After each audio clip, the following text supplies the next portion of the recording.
अस्सलाम वालेकुम। बेटा स्टार्ट करते हैं। आज हम पढ़ रहे थे इलेक्ट्रिसिटी एंड मैग्नेटिज्म टू में, जो हम पढ़ रहे थे मैग्नेटिक फील्ड्स के बारे में डिस्कस कर रहे थे। और लास्ट लेक्चर में जो चीजें हमने डिस्कस की उसमें था कि मैग्नेटिक फील्ड है क्या चीज, और जब कोई पार्टिकल चार्ज पार्टिकल हम बात कर रहे थे कि चार्ज पार्टिकल जब किसी यूनिफॉर्म मैग्नेटिक फील्ड में मूव करता है तो जो यूनिफॉर्म मैग्नेटिक फील्ड है उसका इफेक्ट जो है उस चार्ज पार्टिकल की मोशन के ऊपर क्या होता है, हम ये डिस्कस कर रहे थे। और उसके बाद हमने ये डिस्कस किया था कि अगर कोई चार्ज पार्टिकल मूव करता है चार्ज पार्टिकल मूव करता है यूनिफॉर्म मैग्नेटिक फील्ड में, तो हम इसकी जो स्टडी कर रहे हैं, इसकी मोशन की जो स्टडी कर रहे हैं, इसकी एप्लीकेशन क्या है, हम एप्लीकेशन लास्ट टाइम डिस्कस कर रहे थे।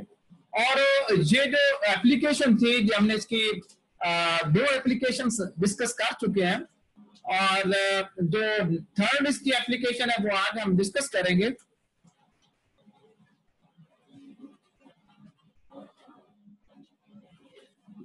थर्ड एप्लीकेशन आज जो डिस्कस करेंगे वो है साइक्लोट्रॉन। साइक्लोट्रॉन क्या है जी? असल में एक एक्सेलरेटर है। एक्सेलरेटर किस चीज का? जो पार्टिकल जो फील्ड में मूव कर रहा है उसकी वेलोसिटी को एक्सेलरेट कर देता है। ठीक है, मैं कनेक्ट करूंगा इस लेक्चर को पिछले मैस स्पेक्ट्रोमीटर जो हमने पढ़ा था उससे।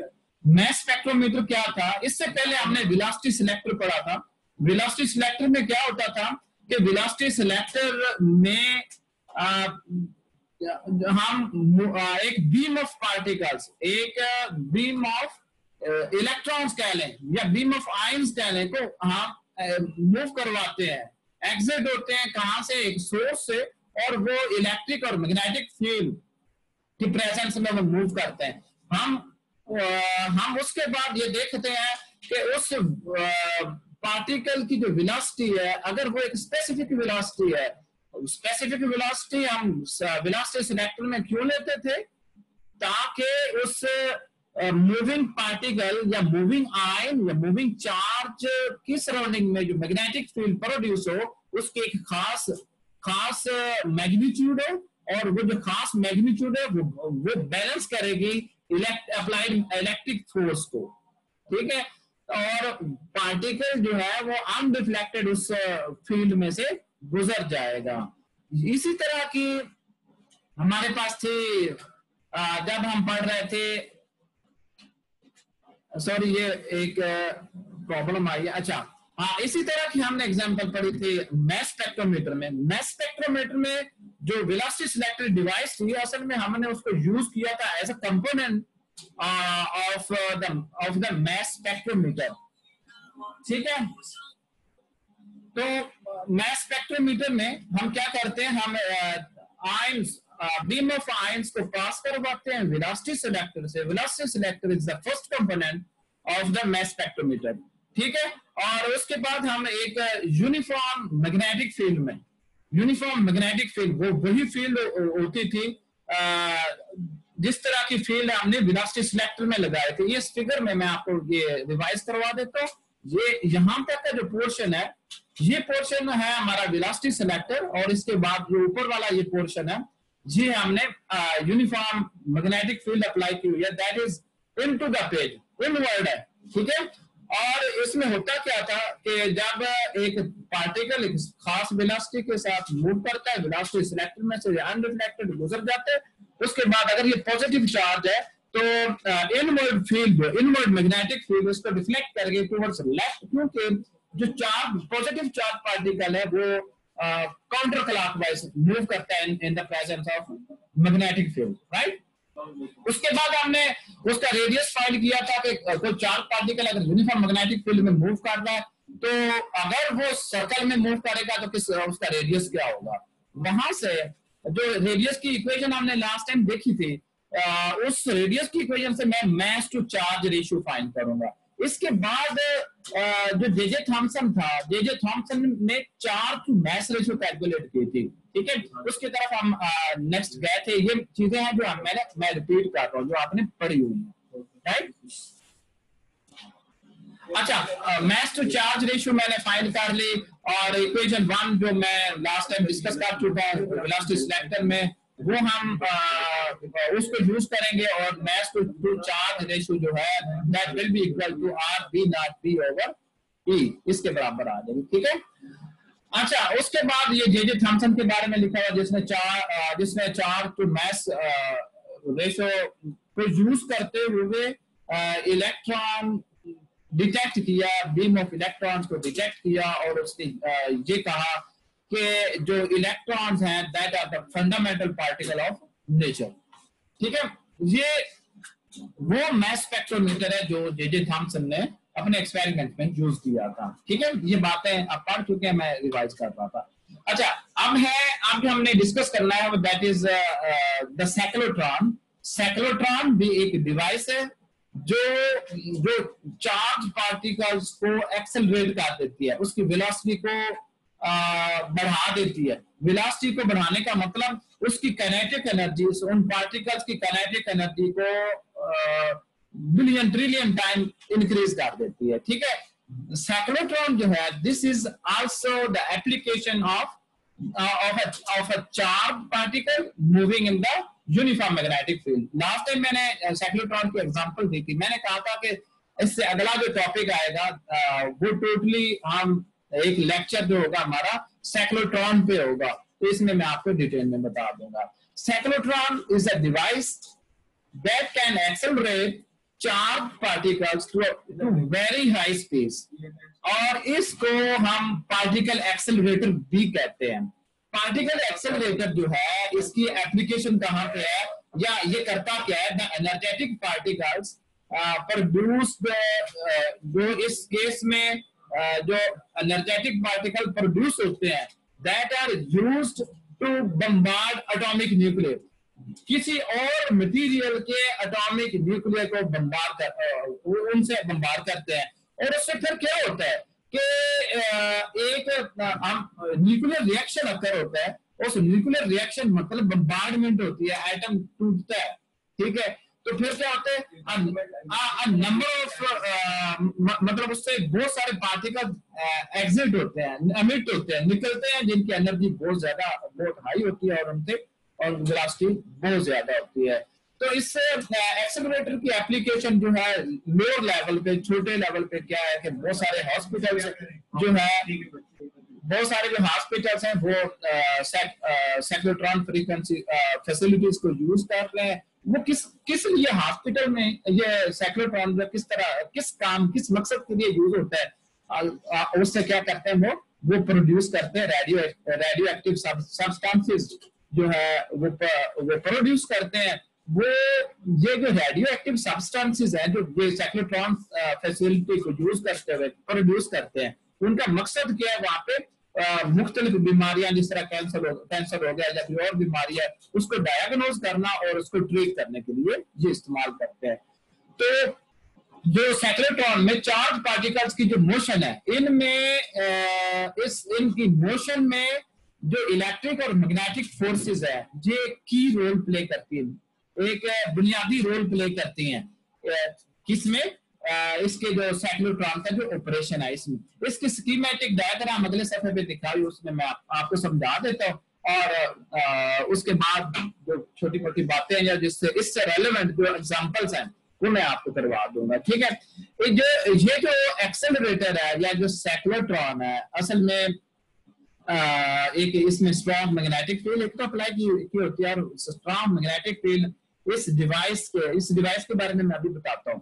ठीक है, इस डिवाइस के परपेंडिकुलर होती है। ठीक है, अब ये जो डिवाइस है ये दो स्ट्रिप्स से मिलकर बनी हुई है।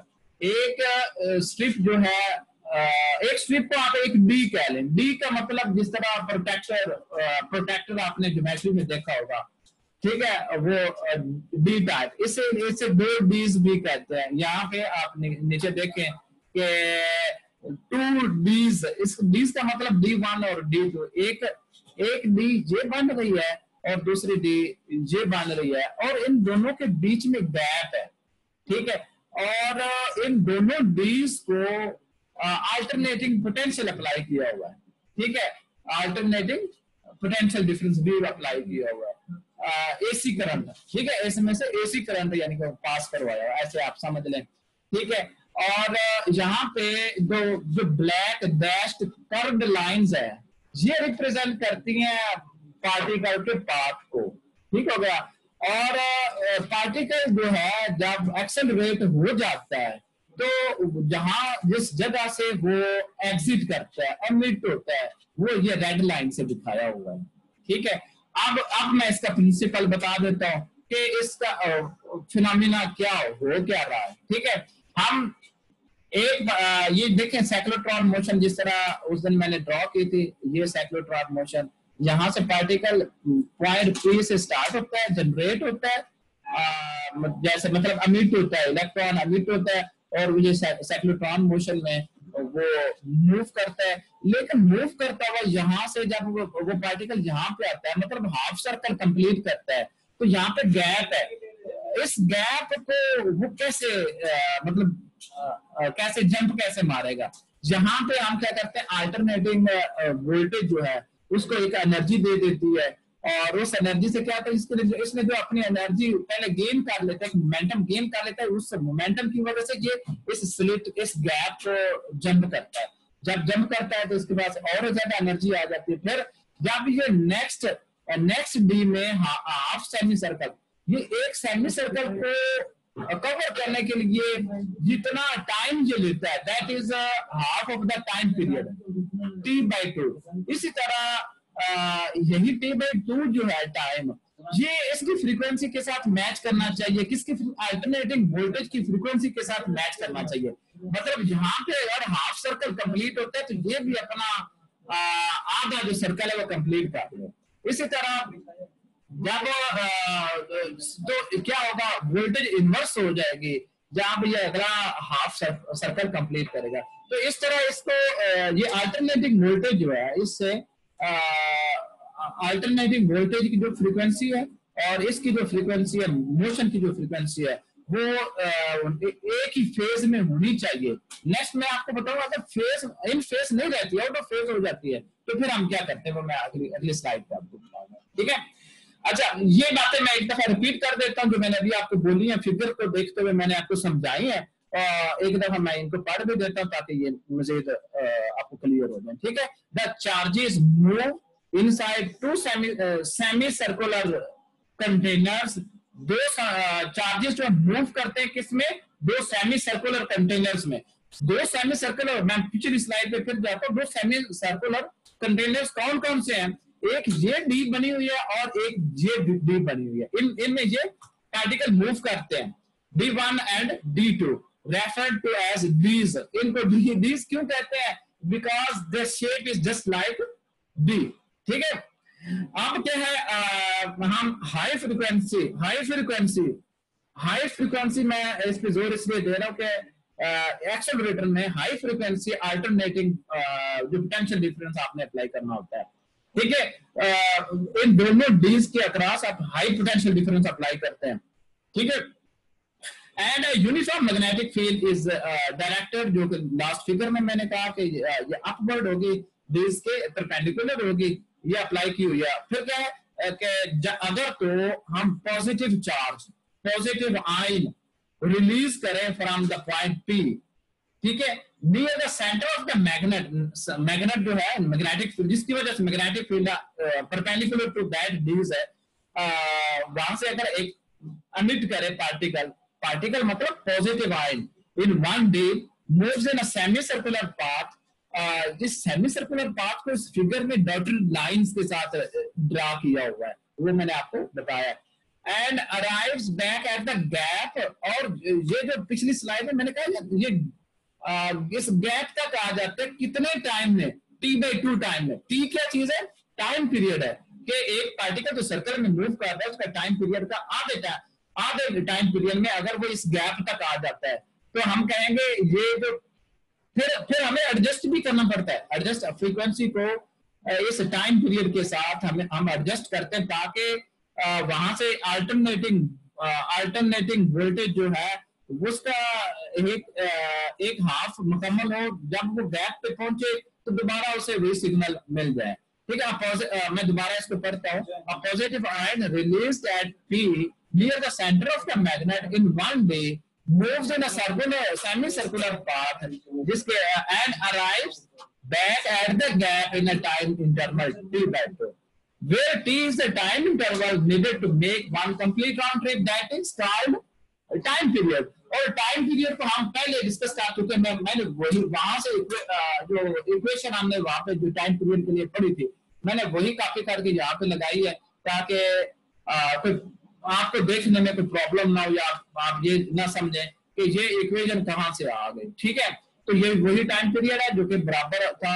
ये इक्वेशन नंबर आपकी बुक में 29.3 है या 29.5 है इक्वेशन नंबर, आप वहां से भी दे सकते हैं। तो that is equal to 2 pi m over q B, ये हमने भी पढ़ा था, टाइम पीरियड कैलकुलेट किया था। अच्छा, यहाँ पे this is very important that जो फ्रीक्वेंसी है अप्लाइड पोटेंशियल डिफरेंस की, इसको हमने एडजस्ट करना है। एडजस्ट किस तरह करना है, ताकि ये जो डीज को पोटेंशियल हमने दिया हुआ है इस अप्लाइड पोटेंशियल डिफरेंस की फ्रीक्वेंसी को इस तरह एडजस्ट करना है कि इसकी पोलैरिटी जो है ये रिवर्स हो जाए उतने ही टाइम इंटरवल में, जब पार्टिकल मूव करता हुआ उसी गैप पे आ जाए। ठीक है, the frequency of the applied potential difference is adjusted so that the polarity of the dees is reversed, उलट हो जाए in the same interval time, उससे उतने ही इंटरवल टाइम में during which the ion travels around 1 dee. मतलब 1 dee का मतलब half semi circle. Half semi circle कितने टाइम ड्यूरेशन में वो पार्टिकल ट्रेवल करते हैं, that is T by 2, half of the time period. ठीक है, ये बात हो गई। उसके बाद है कि ये दोबारा वही बात मैंने रिपीट कर दी है, सॉरी, इसको आपने नेग्लेक्ट करना है। और उसके बाद कुछ डिटेल लिखी हुई है जो कि मैंने आपको बता दी है। और यही पावर पॉइंट, मैंने ये डिटेल यहाँ पे लिखता इसलिए हूँ कि यही पावर पॉइंट इसकी पीडीएफ में आपको दूं और आप पढ़े और लेक्चर सुने तो आपको वही चीजें आपको इसमें मिले। ठीक है, तो यहाँ पे जो इम्पोर्टेंट चीज है वो मैं आपको बता देता हूँ कि वो ये है कि जिस तरह मैंने पिछली स्लाइड में ये मैंने बताया था कि पार्टिकल हाफ सेमी सर्कल पूरा कर लेता है, तो यहाँ पे एक गैप है। इस गैप में जब आता है तो ये किस तरह इसको जंप करता है, वो बात मैं आपको दोबारा से यहाँ पर रिपीट कर देता हूँ कि एक चार्ज पार्टिकल मूव करता है, उसके बाद after time interval T by 2 it again arrives at the gap between the D's. By this time the polarity across the D's has again been reversed. जो मैंने अभी आपको बात बता दी है, and the ion is given another kick. जो ion को एक और किक मिल जाती, पुश मिल जाती है कि वो उस गैप को क्रॉस कर लेता है, जंप कर लेता है। तो इस तरह जो मोशन है चार्जेस की ये कंटिन्यू रहती है और ज्यादा से ज्यादा जो पार्टिकल्स हैं ये एनर्जी गेन करते जाते हैं और जब when the radius of its path is nearly that of the D's, जब उस D के बराबर इसका रेडियस हो जाता है motion of the charge particle का, तो उस वक्त क्या करते हैं इनके पास इनफ एनर्जी होती है और ये क्या करते हैं एनर्जेटिक आयन सिस्टम को लीव कर जाते हैं, एग्जिट कर जाते हैं, जो कि फिगर में रेड एरो से मैंने शो किया हुआ था। तो जो साइक्लोट्रॉन का ऑपरेशन है वो डिपेंड किस चीज पे करता है, that depends on the time period.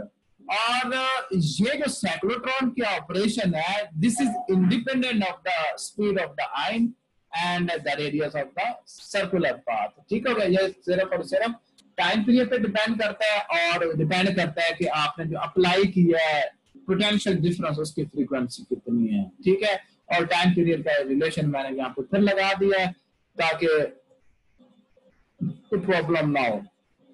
अच्छा, अब इसके लिए हम थोड़ी सी मैथमेटिक्स कर लेते हैं। मैथमेटिक्स क्या करेंगे, we can obtain an expression for the kinetic energy of time when it exists the cyclotron in terms of the radius, क्योंकि मैंने बताया कि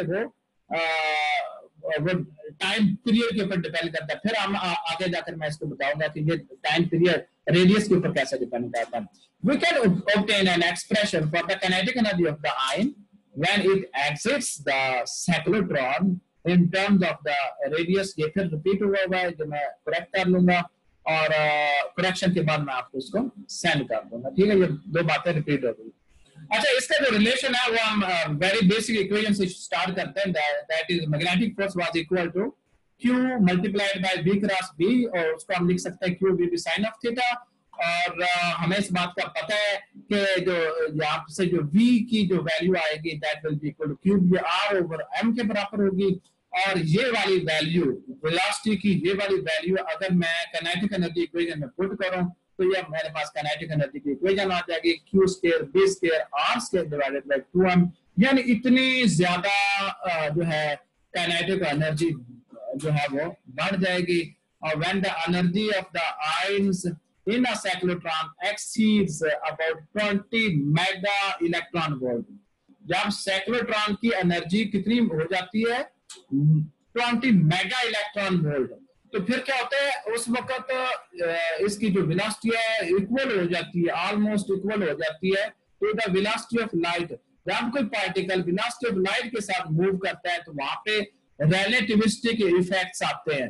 रिलेटिविस्टिक मोशन के बारे में आप BS4 में मॉडर्न फिजिक्स का कोर्स पढ़ेंगे, वहां पे आपको इसकी डिटेल बताई जाएगी, ठीक है। अभी आपको इसका नहीं पता चलेगा रिलेटिविस्टिक मोशन क्या होती है, ठीक है। और जो ऑब्जर्वेशन है इस साइक्लोट्रॉन मोशन के ऊपर किए गए, उनमें ये वाजे किया गया है कि जो टाइम पीरियड है वो इंक्रीज कर जाता है and the motion and the moving ions do not remain in phase with the applied potential difference। ये फिर क्या करते हैं जब टाइम पीरियड बढ़ जाता है ना तो फिर क्या होता है कि जो मूविंग आयंस है उनकी जो स्पीड है स्पीड कह रहा हूं वो फिर इन फेज नहीं रहते अप्लाइड पोटेंशियल डिफरेंस के साथ। अगर वो इन फेज नहीं रहते तो फिर हमें क्या करना पड़ता है, हम क्या करते हैं, हम करते हैं मॉडिफाई कर देते हैं period of the applied potential difference.